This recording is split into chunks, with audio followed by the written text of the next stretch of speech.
Hello everyone, Hello. this is our 10th video. Today we are going to talk about requirement prioritization techniques in project management. Mr. Rizki, why do we need to prioritize the requirements of a project? Prioritizing requirements will help us to manage them more effectively. Does the way of prioritizing depend on the project management approach used? Yes, it does. One uses different techniques in waterfall and agile approaches.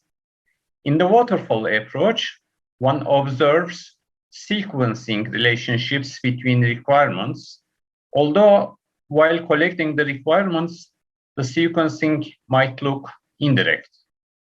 But after the activities are defined, one figures out the predecessor and successor relationships. For example, in many cases, giving a priority rank as low, medium, high would be enough.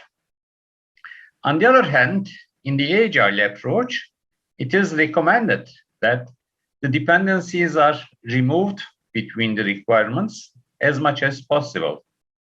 If this does not seem to be possible, then it is quite certain that this portion of the project is not really well suited for the Agile approach.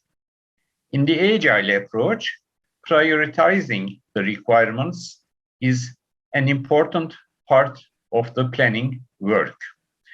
The stakeholders should spend sufficient time to figure out an accurate and useful requirements list, where each piece of the requirement has a priority value.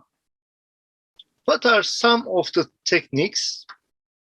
There are many of them, such as KANO Model, Moscow Model, paired comparison analysis, 100 points method, and so on. Okay, can you describe the first one, which is the KANO model? Sure, Mr. Tekir. The requirements are categorized as basic, performance, or excitement. You see them graphically on the screen now. The first one is the basic or threshold attributes. These are the minimum expectations of the customer. Providing them will not increase the satisfaction to a large extent, but if they are not provided, then one observes dissatisfaction. For example, you enter the hotel room. There is nothing extra pleasing for you. If you see that, you can use hot water, or you have a mirror to watch yourself, or the bed is tidied up, or you can lock the door. But if one of these is not provided to you, you might complain. Each one of them is an absolute minimum. The second one is performance attributes, also called satisfiers. The more one provides these, the more is the increase in satisfaction. The opposite is also true. The less one provides these, the more is the dissatisfaction. For example, you stay in a hotel, the more choices you see in the open buffet, the more satisfied you can be. But if you are not given enough choices, then in this case, the less the number of choices, the more dissatisfied you can be. The last one is excitement attributes, also called delighters. These are not the basic expectations of the customer, but if provided, then one increases customer satisfaction. For example, you stay in a hotel. If you find free food in your room as a compliment, then this can surprise you in a positive manner. The food can be like fruit, snacks, or beverages. Our next technique is called Moscow. What can you say about this technique and why is it called Moscow? In this technique, one categorizes the requirements as must have, should have, could have, and won't have. Must have category is the most important one.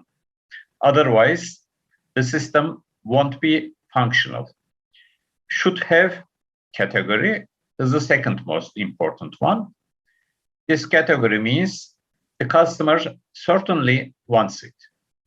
Could have category shows the optional features. Won't have category gives the features which will not be included in the scope of the project.